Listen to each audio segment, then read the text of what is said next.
You tune into the Sportscast with Brian, Craig, and Jeff. Give you all the sports news you need. We give you outspoken thoughts about all the headlines. We talk baseball, football, hockey, and more. No matter the topic, we cover it.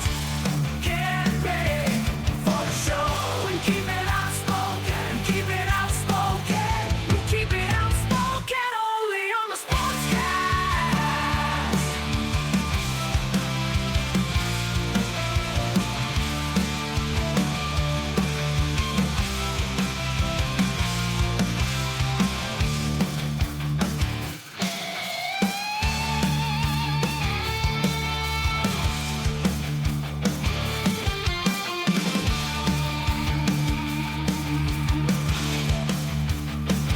Tune into the Sportscast with Brian, Craig, and Jeff. Give you all the sports news you need.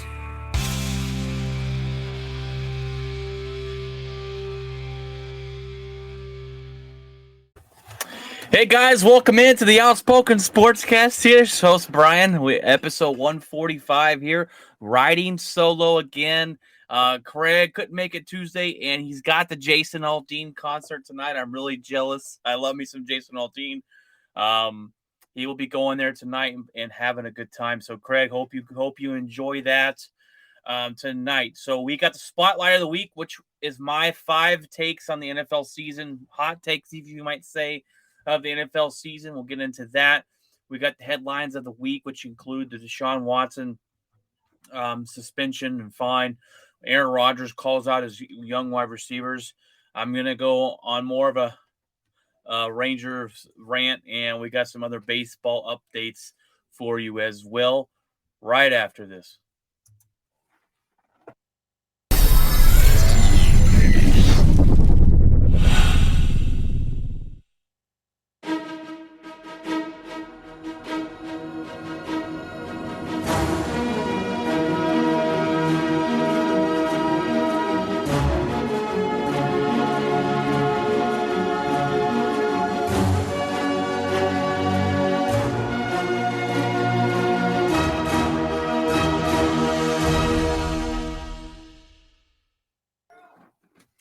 All right, guys, welcome in. Hope you've had a fantastic week. It is Friday, and Friday is a great day for me because it's payday and it's show day. So that's good, and I had a good week. We were getting some rain here in Texas, which is much needed. If you live here, you know it's supposed to rain Sunday through Thursday next week, and I hate the rain. Don't get me wrong. I hate it with a passion, but we desperately need it. So I'll the first couple of days I'll be all right with it, and then by the end of the next week I'll be going, don't ever come back. So feel free to take some rain with you by next week. Hopefully it doesn't rain. Like, I'm fine with the drizzles and stuff, but the downpours is just not fun. And I work out in it. Not that I'm physically getting wet, which I do a little bit, but it makes my day a little bit harder, and that's why I hate the rain. All right, guys. Well, the spotlight of the week is going to be my 5 takes on the NFL season, predictions, as you may call it. Some call it hot takes, whatever you want to put it under. These aren't in any particular order, but my number one, and if you listen to this show a while back, we predicted the NFL playoffs, and my number one is I think the Arizona Cardinals completely missed the playoffs this season. I don't know if I'm the only one that feels that way. I thought last year was a fluke. I think that Kyle Murray is overrated. A decent quarterback, but overrated. The rift between them, we'll see on the field if it's going to be,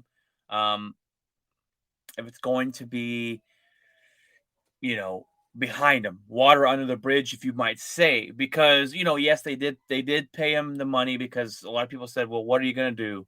What are you going to do? If you get rid of him, if you let him walk because of the problems you think he has, and all the ugly public fight that you guys have between each other. They do sign the contract. So they are saying, we do believe in you. enough to give you a deal. And they paid him. They paid him really good. I think they overpaid him, but I guess that's all in your opinion on how much you like Kyle Murray. I just think he's overrated, and I think this team is overrated. I'm not a big Cliff Kingsbury fan. He didn't do a lot in college, and now he's running an NFL team.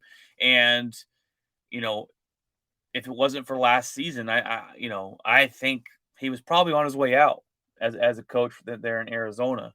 And I think they're going to flop this season. The division did get easier, but we were going through the bracket, and I didn't even put the Cardinals in.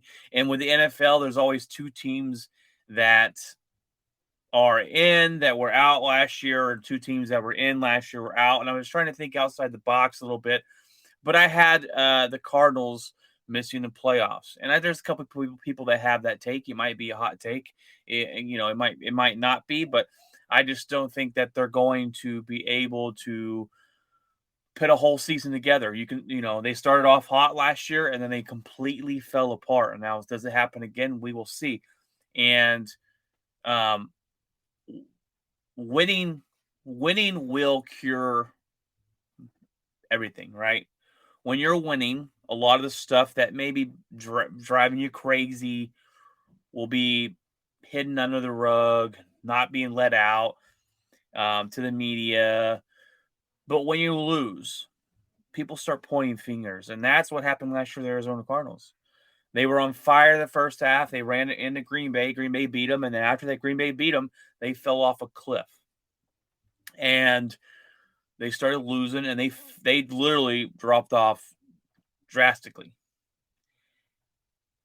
And that's when the finger pointing came out. Oh, it's because of this. Oh, Kyle Murray is immature. Oh, he doesn't study tape. Oh, then Kyle Murray comes out and they did this, they did that. And it's just was a public debacle over the offseason for a team that started off on fire last season. I thought it was a little bit of a fluke. So I got the Cardinals missing the playoffs this year. And, a lot of people believe in Kyle Murray. I'm not one of them.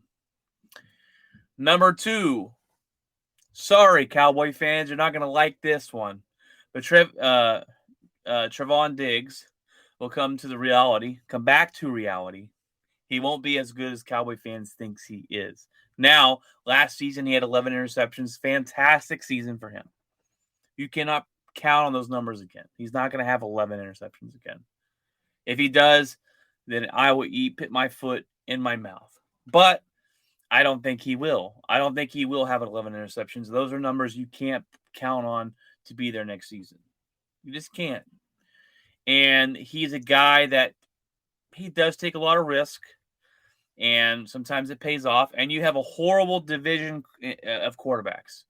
Wentz, Daniels, Hurts. And you play them. You play those guys twice a year, every year. So they're probably going to give you up quite a bit of interceptions right there in your own division. I just don't think that teams are afraid to throw it at Diggs. And he gives up a lot of yards. Okay. He's going to make he's going to make some mistakes this season. He's going to give up some big plays. He did that last year as well. But those 11 interceptions kind of put all the other stuff on the back burner. So what happens when he only has 2 interceptions and he's given up a lot of yards? Are you still going to feel like you do against him? Are you still going to feel like, man, this guy's first, he's not a lockdown cornerback, right? That's ultimately what you want. You want to, and you can't always have him. I get it. You can't always get that, but you want a Jalen Ramsey. You want a Jair Alexander. Those are lockdown cornerbacks. They don't throw the ball their way. Their stats, you need to look at and go, oh, they didn't have that many interceptions. Yeah, because they don't throw the ball to them. They just don't, because they don't let their guy get open. Trevon Diggs, I think, is a good player. I think he's a little overhyped. The 11 interceptions will do that, and the Cowboy fans are going to be excited about that. But I think those numbers come back down to the mean, and he's not doesn't come out and just beat the world on fire this year, and people then will start criticizing him And maybe some Cowboy fans. Oh, he's letting up too many yards. He's giving up too many touchdowns. Where are these interceptions at? Where's this ball hawk at? I think he comes back down to reality this year, hot take or not. And he's not as good. So, you Cowboy fans, I don't know. You can call me, you know, call me a hater, whatever you want. I just think that's what's going to happen this season. I think that's a pretty easy prediction um, to think about. If you think about the numbers and think about what he gives up yards wise, and look, I like the aggressive play, but sometimes that aggressive play will bite you in the butt, and if you don't have those interceptions to go along with it, then you just don't look that good. Number 3, I have the Titans falling off this year. I have the Tennessee Titans missing the playoffs. I don't. I like their head coach. Their defense is okay. I do not like Ryan Tannehill. I just don't. For whatever reason, I'm a big believer in Ryan Tannehill. Without Derrick Henry, his numbers were drastically changed last year. Throws way too many interceptions. His numbers go way down when Derrick Henry's not there. And when Derrick Henry's there, they were winning. They consistently make the playoffs, but teams are going to be able to stop Derrick Henry this year. They're going to be able to load the box and force Ryan Tannehill to beat you. And Ryan Tannehill benefits from Derrick Henry way more than any other quarterback and running back, in my opinion, because you cannot let off against Derrick Henry's rushing. You can't. You always got to account for him. Ryan Tannehill, to me, is the reason I don't believe in the Tennessee Titans. And I think the Colts actually take over that division this season, but I'm just not a big believer in Tennessee. And I think this is the year that they fall off. Just not a big believer. I do like their coach, Rabel. He's a defensive-minded coach. Their defense is pretty good. But this is the year that Derrick Henry, I'm not sure if he's fully healthy. He's coming off that injury last year. I'm not sure if he's fully healthy.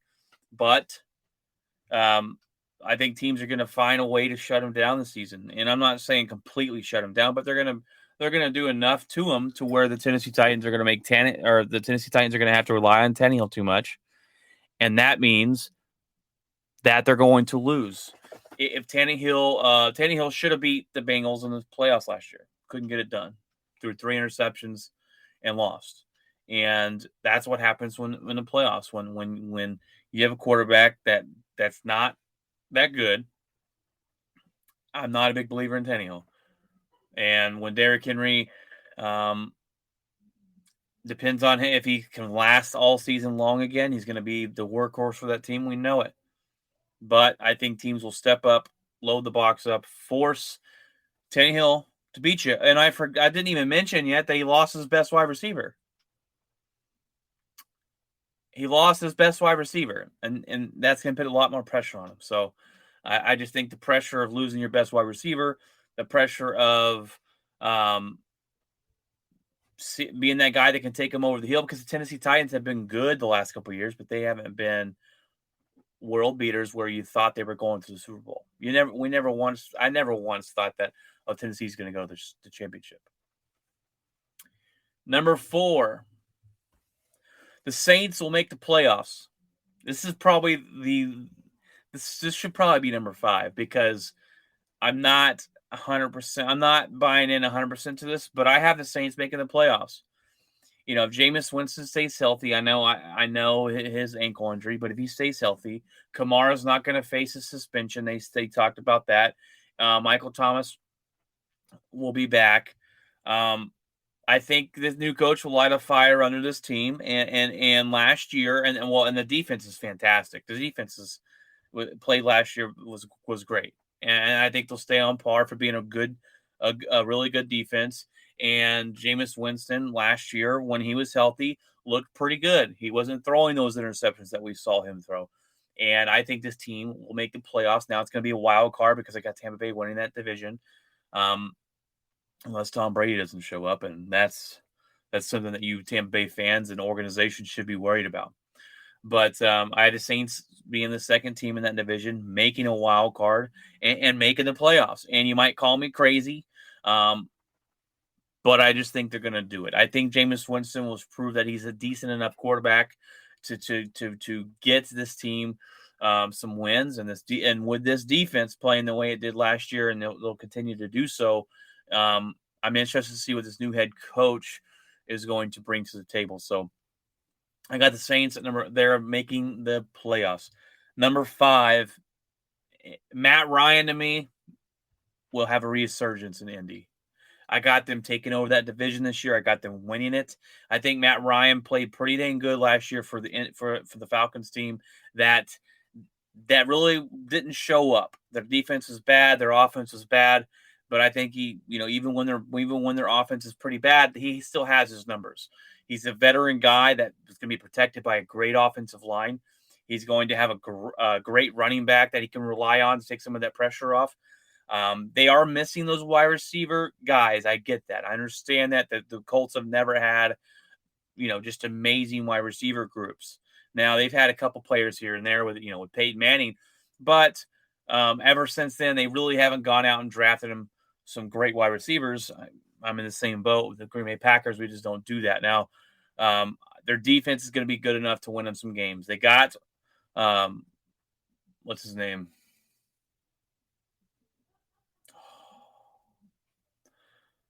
I can't think of the linebacker's name. I'm horrible with names, but he's a beast. And this defense with a veteran quarterback making the right decisions, protection, and his running back to rely on. I thought this is where Carson Wentz is going to take over and reassert his career. I was wrong. Carson Wentz is just bad. Matt Ryan will do so. Matt Ryan will have a resurgence this season, and we'll be talking about, oh man, this guy still has some left in the tank with a team around him, and this team might be deadly. They might prove some upsets this year. I really think the Colts take this division. So those are my 5 takes. I got real quick. Arizona Cardinals. I got them missing the playoffs. I got Trevon Diggs.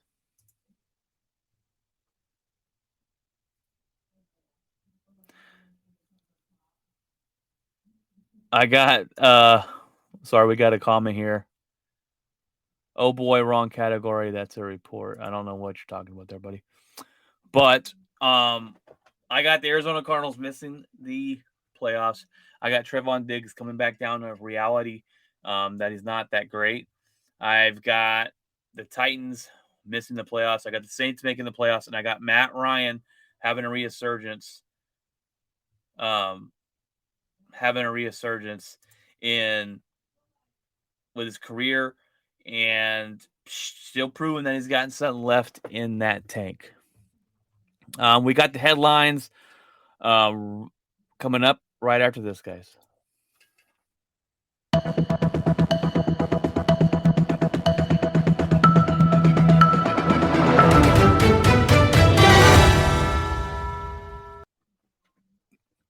All right, guys. I've been waiting to get into this one. The next couple headlines here. Actually, 3 of them. Deshaun Watson, fine, and suspended more. So the NFL wanted a full season. They wanted, a full season and $8 million. Well, they agree to settle on Deshaun to get 11-game suspension and a $5 million fine. And he's going to have to seek treatment, I believe. So the $5 million fine, well, that'll hit his pocketbooks because he wasn't getting fined. He got a $40 million signing bonus, so he already had that regardless of what happened this year. And no harm, no foul. But now we're taking $5 million of that. He gets 11 games, which is way better than 6. Is this what we wanted? No, I think I think that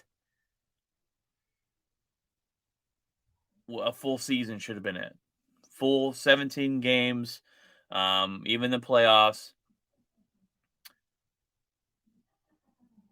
And then, that's what we want. That's what Roger Goodell wanted. Now Roger Goodell can put this on his, on his resume. Hey, I was a good guy here. I fought to get Deshaun Watson more more games suspended.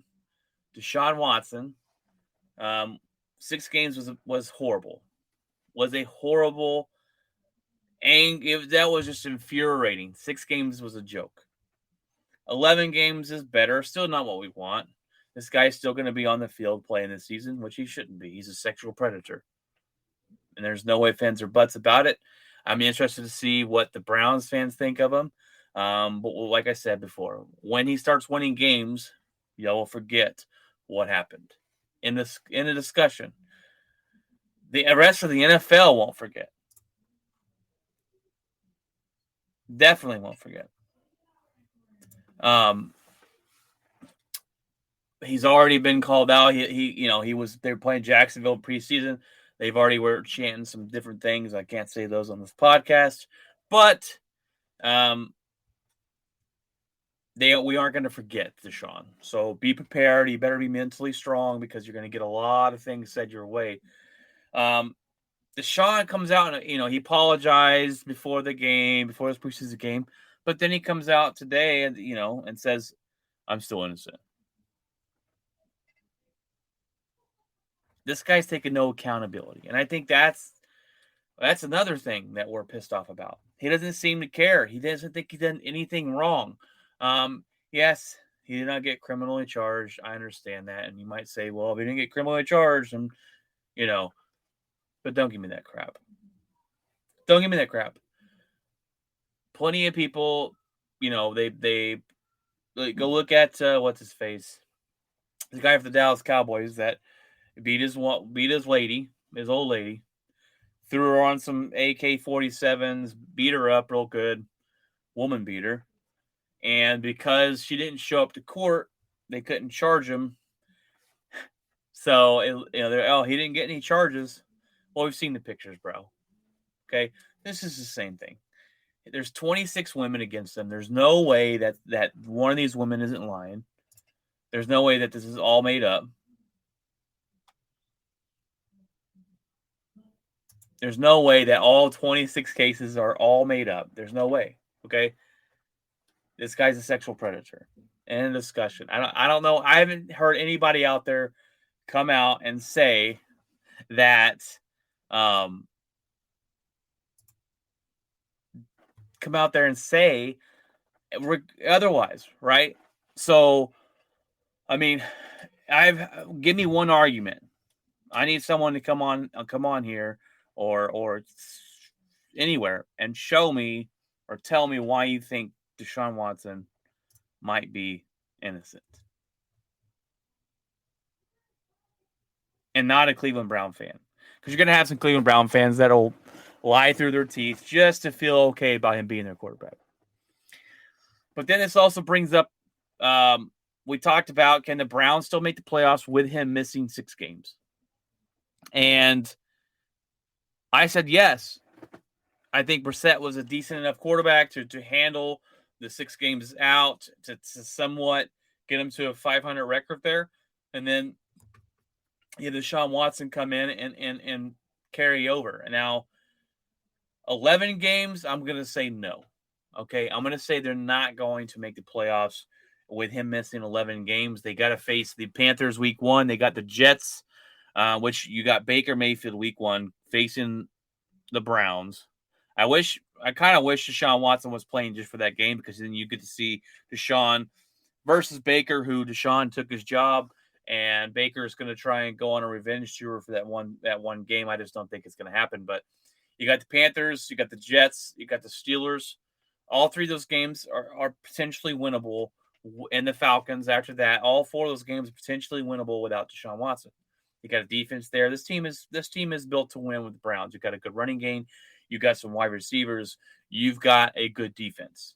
You've got Brissett can rely on that rushing attack. He doesn't have to force the ball and act like he's doing too much. He can rely on that defense, and they can win those 4 games, definitely. Then they run into the Chargers. That's a loss. They run into the Patriots. I'd probably ping that one up as a loss as well. The Ravens, that's probably a loss. The Bengals, that's a loss. The Dolphins, they probably win that one. And then you got the Bills and the Bucks.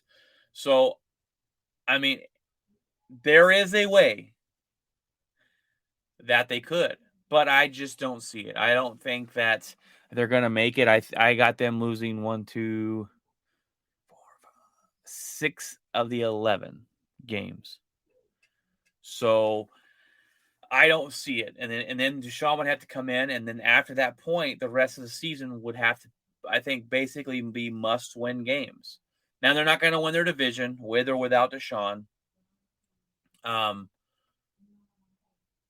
Wild card maybe, but I just don't see it. Him missing 11 games is a lot of time gone, and then he hasn't played in over a year.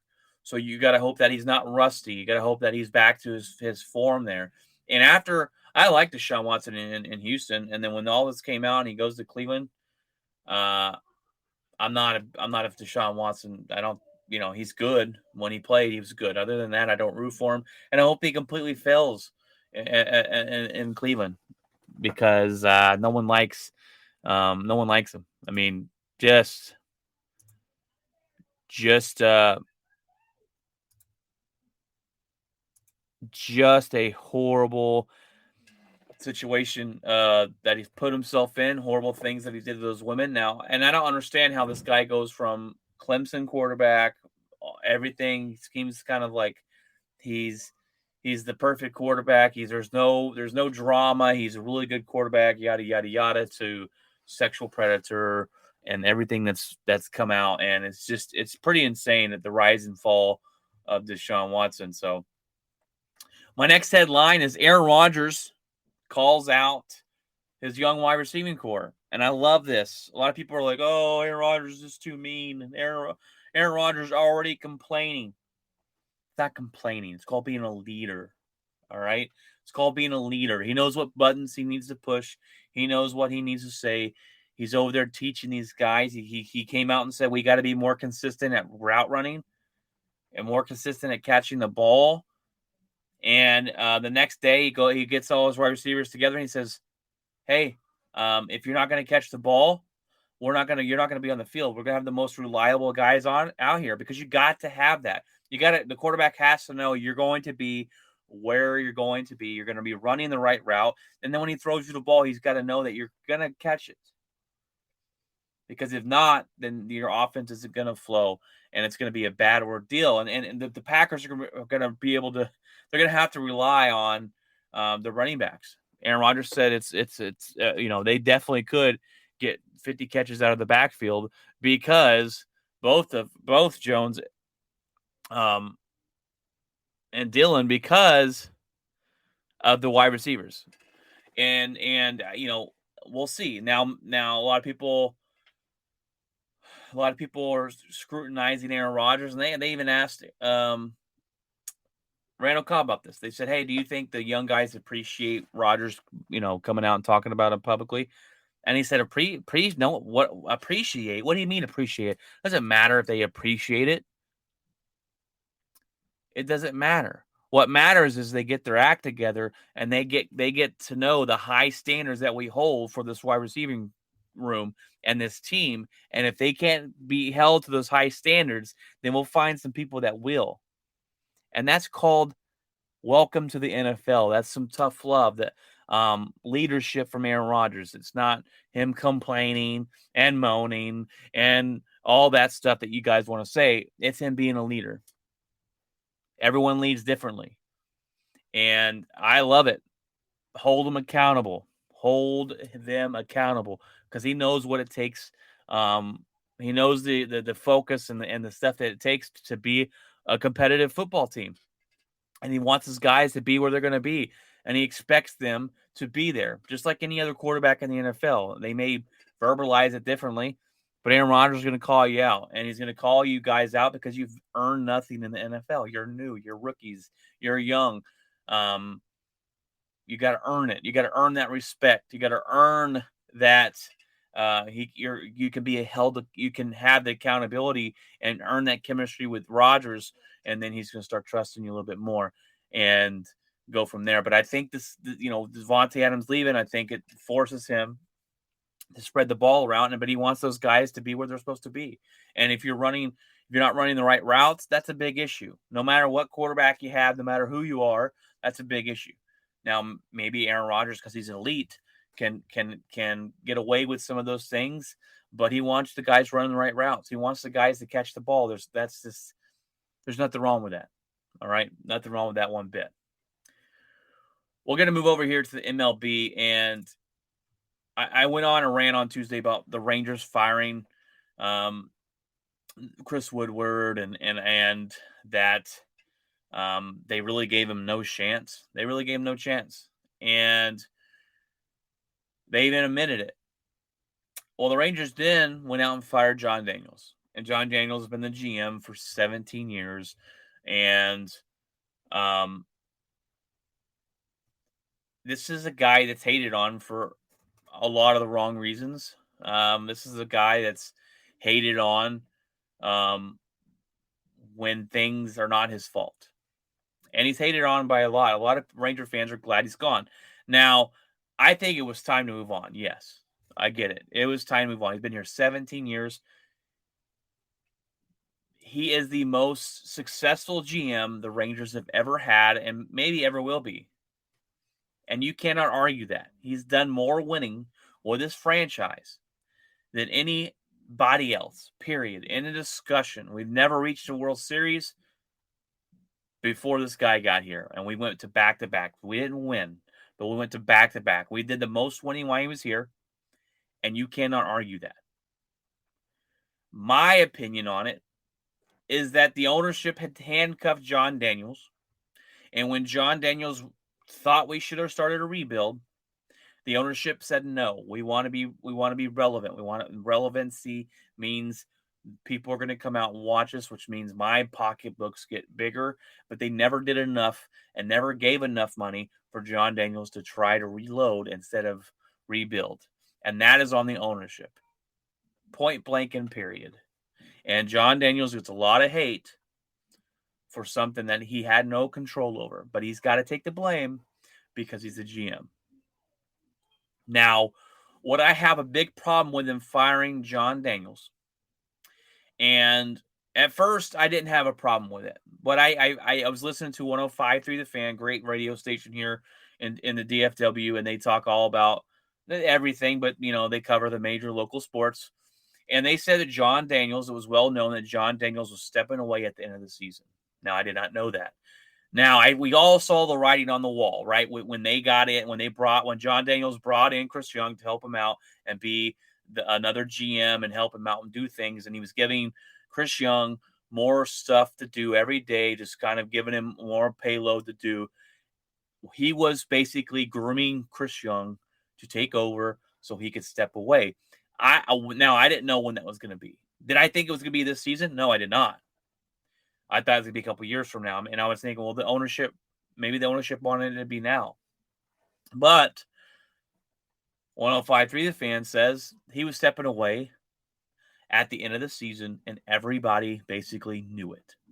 And if that's the case, then this is an absolute PR nightmare, okay? This guy has been the winningest GM for you ever. And maybe ever will be. He might go down as the best GM that the Rangers have ever had. We don't know. Chris Young is here now, and maybe he turns his team around. But he's been there 17 years, and you can't let him finish 6 weeks to walk away on his own terms. That is an absolute tragedy. That is an absolute slap in the face to John Daniels. If he was walking away at the end of the year, which is about 6 weeks from now, when the Rangers will be over because they're not going to make the playoffs, walking away. And you couldn't let him do that. Why? This ownership is a joke. Absolute joke. They don't spend money. They finally did this offseason. I guess they had higher expectations of winning than what Vegas. We're going to hit our Vegas win total just about. Expectations in Vegas was exactly where we're at. I don't know about you guys. I didn't expect us to win anything this year. And until this team either changes its philosophy, or the ownership changes, we're not going to win. You don't win by buying players. You don't do that in Major League Baseball. All right. You win by building your farm system. Go look at the teams who won the World Series last couple of years. Okay. The Dodgers, a lot of those guys came from their farm system. Houston Astros, a lot of those guys came from the farm system and they cheated. The Yankees, who are competitive each year, farm system. They built these guys to come up from the farm system. And then when they know they got a young, talented core, then they go spend money on veteran players to play along with them. And that's how you win in the major leagues. Now the Rangers have a pretty decent, this is probably the best, one of the best farm systems I've seen them have. And we got some young guys on the team that can play right now. My concern is we've never seen him bring that guy up, especially pitchers, Jack Leiter and Kumar Rocker, who we got down there right now. We've never seen him bring guys up and go, this is going to be our next star pitcher, eighth pitcher. Bring him up and have him turn into that. Something happens. It's the development. It's this, whatever it is. We don't see that a lot. So that's my concern. Is we've got to get these guys up to the major leagues, and then we can spend money on players. We spent money on players. We've started that ticker, right? We've started that ticker of okay, we got to get these guys going. We've got to put a team together. We just spent $500 million on 3 players, and their expectations are up, and we've got to put a team around them, or we just wasted all this money. You started the clock when you shouldn't have. I'm grateful that you spent money because you usually don't do that. The ownership for the Texas Rangers, they don't, and that's why John Daniels, I believe, gets a lot of the hate because they don't spend money and everyone blames him, and it's not him, it's the ownership, and they are terrible. They are horrible owners, and I wish that they would sell this team. I believe a lot of Ranger fans believe that. So there's my rant. But what a huge PR debacle that the ownership of the Rangers have caused, and just insane to me. More baseball talk here. Marcell Ozuna arrested for a DUI from the Braves. This is his second arrest in 2 years. His first arrest was aggravated assault by strangulation. Those charges were later dropped by his wife or girlfriend at the time. Now he's got this on his record. Look, he's a really good baseball player, but is it time that the Braves move on? Probably so. This is something that's a reoccurring issue with him. He's a problem person, right? He just, I'm probably maybe moving on after his aggravated assault by strangulation. That's pretty aggressive. Again, it's on a woman, his fiance at the time, or girlfriend. I don't know if his girlfriend, fiance, whatever. He physically assaulted a woman. Okay, that's bad. And then now he's got a DUI during the season. This guy's, I don't know. If I'm the Atlanta Braves, I'm looking at going, okay, we've got to get this guy out of here. This guy's a problem. He's a PR nightmare.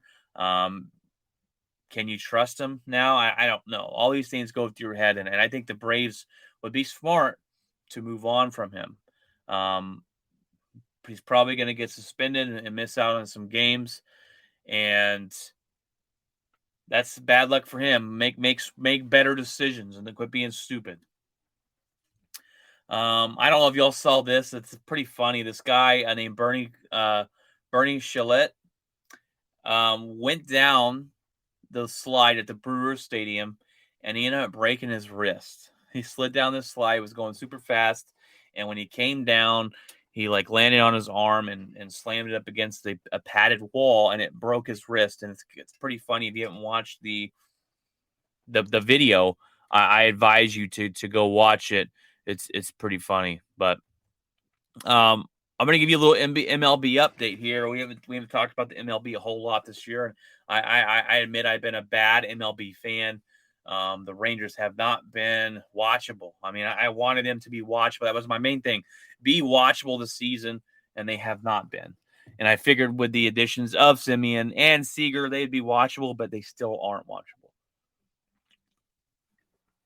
Now I've watched a couple, but still not nothing to get any hope up for. And but we all know the Yankees have dropped off drastically. They were on fire the first half of the season, and we started after the All-Star game, and they went on a slump. They are now number 2 in the AL, I believe. Yeah, they're number 2 in the AL, so they haven't dropped off to where, oh my gosh, planes are flying out of the falling out of the sky here, and the sky is falling. But they better get it together because they don't want this to continue to go the wrong direction. And this has been the problem with the Yankees. And I wish Jeff was on here to talk about this, but this is the problem with the Yankees is they have that drop off. They have that slump they go through. And I wonder why. I wonder why that is. Is that the head coach losing? As they losing the focus, as they losing that message in the locker room halfway through the season? Does that message get old end of the year? I'm not sure, but I think that Brett Boone is on a very thin piece of ice for the New York Yankees, and it started really good for them at the beginning of the year, and they've been healthy, which I was like, okay, this is the healthy Yankees. They got these guys back. They got Stanton healthy and Judge is healthy, and this is what the Yankees look like when they can stay healthy. And now that they're starting to slow down a little bit. They've slumped a little bit. So we'll see what happens. The Astros actually took over. They're up by 3.5 games over the Yankees in the American League. Seattle's kind of 65 and 54 there. They're the third seed. And then you got Tampa Bay and Toronto. So Seattle's not they're a surprise. I think a lot of people thought they were going to be good this year, but I'm not going to believe it until I see it, right? Seattle's always been that team that even if they put it together or people predict that they're going to put it together this year, they have a lot of talent. They end up, you don't see it pan out that way. And they're looking good right now overall. When you look at my Rangers are sitting at 53 and 65. So you look at the NL, you got the Dodgers, which we all figured would be on the number 1 spot. They have the best record in the major leagues. They're 81 and 36, and they have a 6-game lead over the second place New York Mets. And then the Braves are 3.5 games behind the Mets. So the Dodgers taking a commanding lead over there. 3.5 games for Houston's not demanding, not a commanding lead, but it is, it's a decent lead in baseball. It's not a commanding lead. 6 games is pretty commanding. And then St. Louis is 15 games back from Atlanta. So let's look at the wild card here. Yep, Seattle, Tampa Bay, Toronto, they're all in it. Minnesota, Baltimore. So it's a pretty close race for the wild card. There is, the Mariners are up 1 game on the Rays and Toronto, and they're up a game and a half on the Minnesota. And then Atlanta's they're up 7.5 games. So they're probably, unless they absolutely just dismantle and completely fall on their face, they'll be making another run to try and defend that championship. But that is your Major League Baseball update. I'm interested to see if the Yankees can continue to, not continue, but they turn it around. And they're going to, obviously, to make the playoffs and win their division probably, but we'll see, because if they go on a slump at the end of the season and they end up falling out of that division, or they lose in the first round, Aaron Boone will be fired. There will be no ifs, ands, or buts. But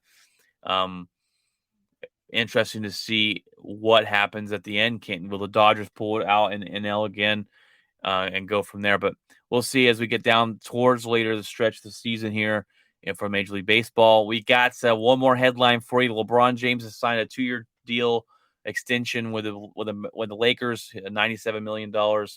He wasn't going anywhere. This guy wants to be in LA. He wants to be. He's building his Hollywood his Hollywood thing, but his Hollywood I don't know what you call it. But he's building his own thing out there in LA, and I don't know when Bronny is going to be available for the draft, but he wants to play with him. I think this is he's going to force the Lakers to pick his son, and it's going to be a joke, but it is what it is.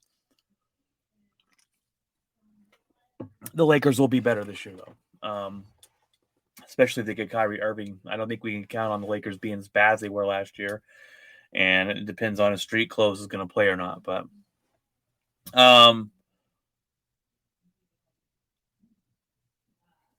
anyways, what's funny, though, is I got this guy in my chat room over here. My buddy Jeff set up all where we stream these things to. And apparently I'm streaming my sports podcast on a Planet Side 2 Twitter feed. I don't even know. Or Twitch feed. I don't even know. Jeff set this thing up. I just send it out, and it goes to the same ones every time. So if you're watching this in the Planet Side Twitch, this isn't a Planet Side Twitch account. This is a podcast for sports. So if it bothers you that bad, whatever, dude. You can suck it. I need to have him change it, or I've changed it myself. But anyways, that's gonna be the show, guys. It's a solo edition. I hate going solo. It's it's not too bad, but it's better to have someone else here. And then we got what's in my locker. I ain't got much in my locker, guys. I ain't gonna lie. The girls started school this week. We got 2 girls in school and 2 girls out of school still. They're still too young to go. So we got back into that routine, and the girls love to go to school right now. So I hope they keep that up, because eventually that will go away probably around middle school, is where they won't want to go to school anymore. And that's when I stopped wanting to go to school. It was about middle school, but too cool for school, I guess. But it's been a decent work week. It didn't break down, that's always a plus. And then I got a lot to do tomorrow, guys. I got to mow the lawn. Before it rains again, I got to mow the lawn. I got to help my manager move. I have to, what else do I have to do? I have to go grocery shopping. We're going out tomorrow night to Taco Oasis. Shout out to them, guys. This place in Everman, it's called Taco Oasis. And if you have not been there and you like tacos and Mexican food, go. It is fantastic. One of my favorite places. We're going to go tomorrow night and eat dinner there. And we've been meal prepping lately. Amber and Logan will come over on Sundays, and we will meal prep for the week. I've been taking my lunch. This is the first week we've done it. Been taking my lunch, and we've been meal prepping our dinners as well, and just trying to eat healthier. Rice and chicken. Tomorrow we're not eating healthier. Taco Oasis is where it's at. But we've been trying to eat healthier during the week. And I try and drink a gallon of water every day, and I need to throw in a workout in there somewhere, and I'll be all right. But other than that, it's go to church Sunday and kind of relax before we get back into the work week next week. I got to work tomorrow as well. But other than that, guys, Craig's out at the Jason Aldean concert. I don't know where Jeff is. He never responded back to me today, so he's probably busy. I think his family was in town. And so, all right, guys. Well, I hope you have a good weekend. Enjoy it. Relax if you can. I know a lot of weekends is busy doing things here from there. And hope your kids had a great week at school. And God bless. And remember, guys, keep it outspoken.